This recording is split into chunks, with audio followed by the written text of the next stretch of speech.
everybody. I feel so humbled right now as I reflect on 16 years of ministry in the colony.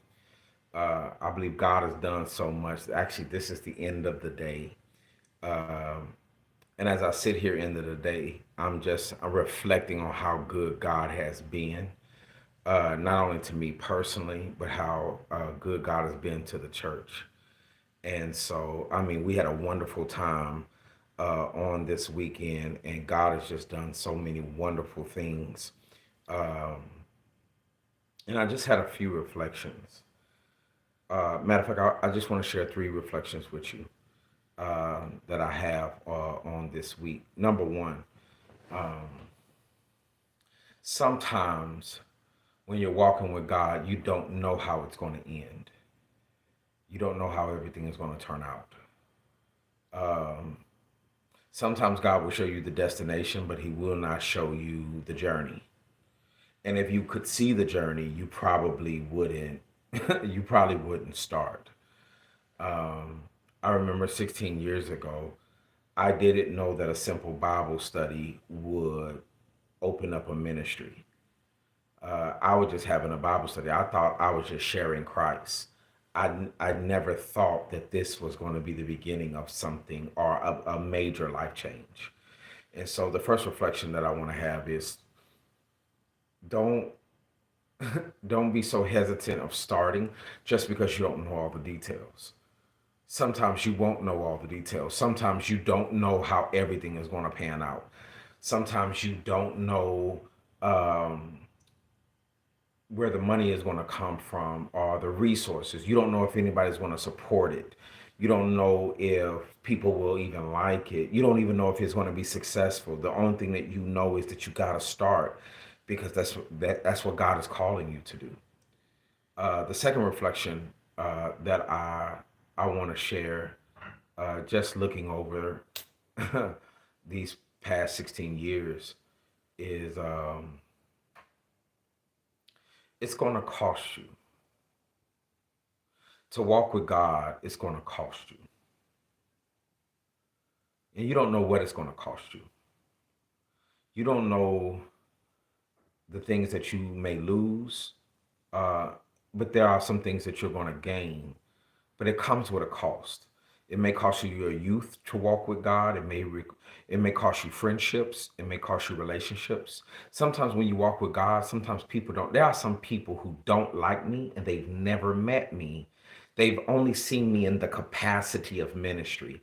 They do not have a personal relationship with me. They've never sat down to dinner with me. They don't know my pain, my sorrow. They don't know my ups and my downs. They don't know how I prayed. They don't know the stuff I've repented for. They don't know how heavy life can get for me. So they don't know any of these personal things. They only see me in my capacity. And so there are some people that will not like you. There are some people that will not fool with you, not because they know you. Sometimes they don't like what God has called you to do.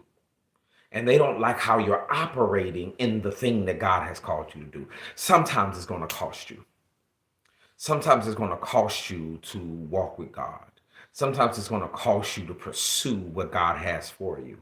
Some of you have dreams and aspirations and things that you want to accomplish, but you don't know the cost. And so sometimes that's very, very difficult.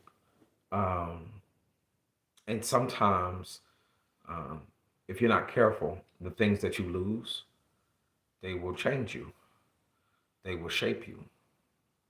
Um, One of the most painful things that you can experience in this life is the loss of relationships.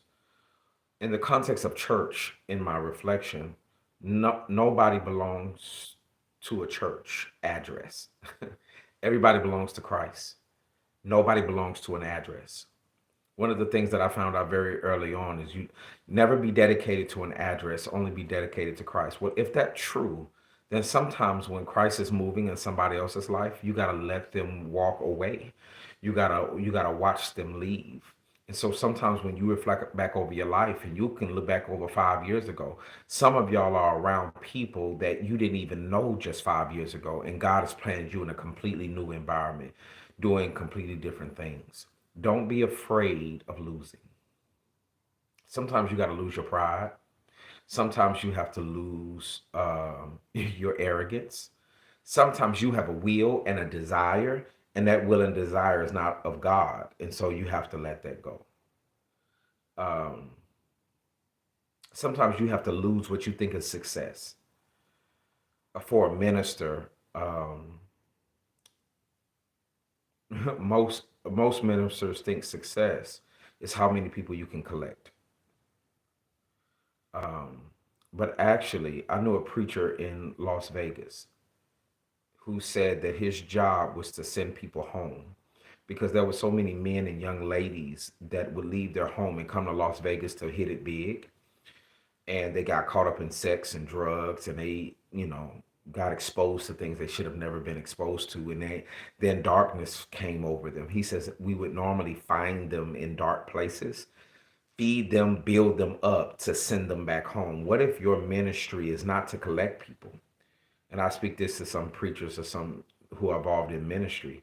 Sometimes it feels good to set out a lot of chairs in an auditorium, but what if God doesn't want a museum?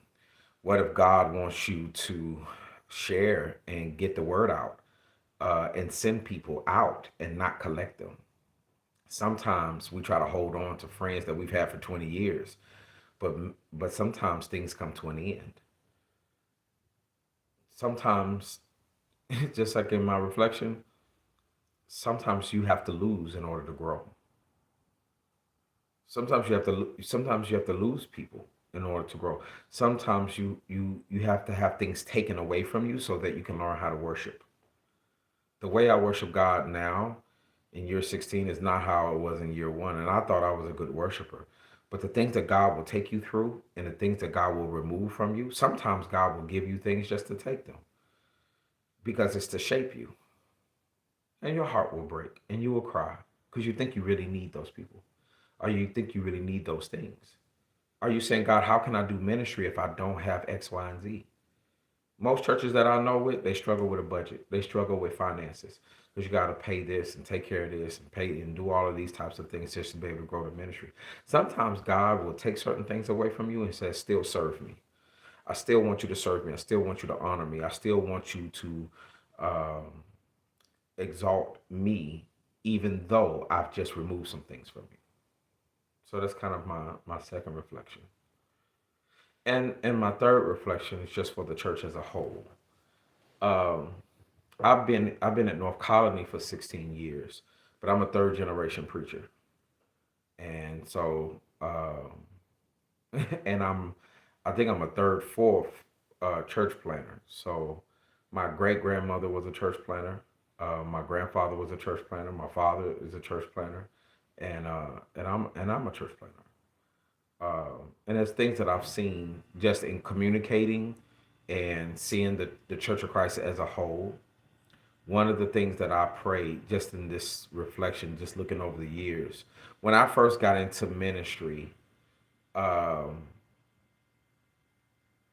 I I had an idea of what I thought the brotherhood was like, um, until I realized that in ministries, amongst a lot of preachers, there's a lot of jealousy. Uh, there are preachers and churches with their own agenda. There's a lot of hurt churches that don't fool and fellowship with other, churches.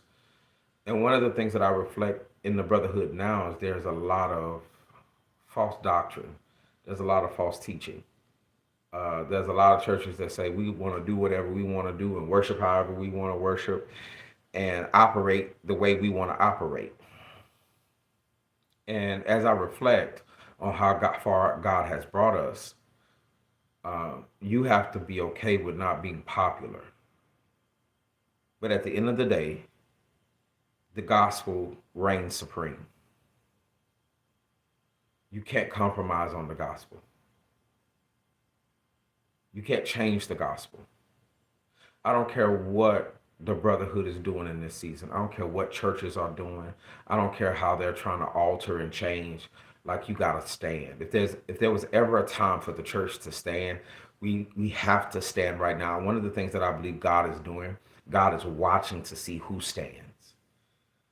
I've known some preachers to compromise on their preaching so that they can be invited into the room. Uh, I've known some preachers and churches to adjust their beliefs so that they can be a part of the fellowship. The gospel has to reign supreme. You have to preach when nobody's in the room, and you gotta preach the truth when everybody's in the room. And if everybody likes the gospel, that's wonderful. But if everybody changes their mind and says we no longer like it, you gotta still stand. You gotta be able to stand alone. You gotta be able, and ministry can be a very, very lonely business. So what? They're gonna talk about you. So what? You gotta be so strong that it doesn't matter what Satan throws at you, and it doesn't matter what the cost is. It doesn't matter what you face. Like, you still gotta stand. You may not have everything that you feel that you need. People may not like your ideas, and you're striving for unity as the Bible tells you, and you're preaching the word, and it just feels like nobody's responding. So what? You preach anyway until God takes the breath out of your body. You still gotta be the church. And sometimes things are messed up. Sometimes the world can get messed up. Sometimes it just feels like the whole brotherhood is just broken and the church is just it don't matter. You gotta stand, and you gotta keep standing, because God is still watching. Don't you ever think God is not in control. Don't you ever think that God is not aware of who's doing what and who's influencing what, or whatever the case may be. Nobody may not like my preaching. I'm still preaching next week. Nobody may like how such and such. Matter of fact, as long as we're aligning the word of God, you can keep your personal opinions to yourself.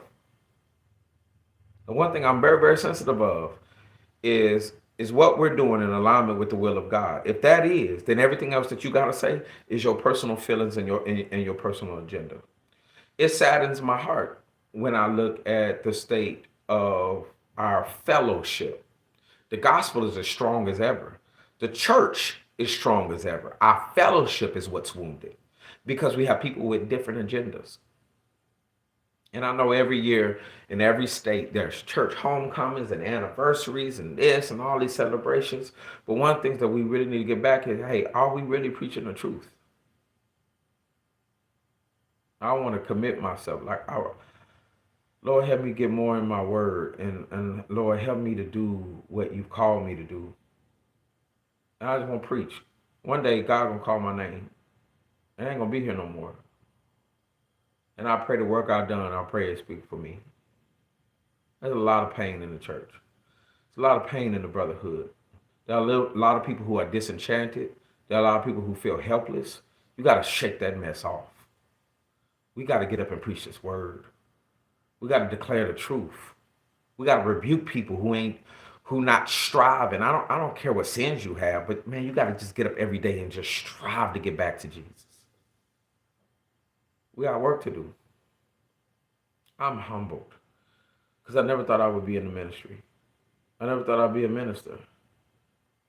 And as the years are passing, I'm very humbled because God didn't have to forgive me, and God didn't have to be merciful to me, and God didn't have to bless me. And I'm really blessed. I got a lot of blessings. It could be worse, but man, as I count my many blessings and I name them one by one, at the end of the day, I just say thank you. I just say thank you. And it may not be as perfect as you may want it to be, but God is still on the throne. I still love the Church of Christ. I'm proud of the Church of Christ. I'm proud of the gospel. I just wish more people would stand. I wish more people would stop hiding behind their insecurities and trying to fit in to what everybody else is doing. In this next season, we need more brothers and sisters to stand for the gospel and deliver this truth and to do God's will. I want to thank everybody who have supported me through the years. I pray that you keep praying for me. I pray that you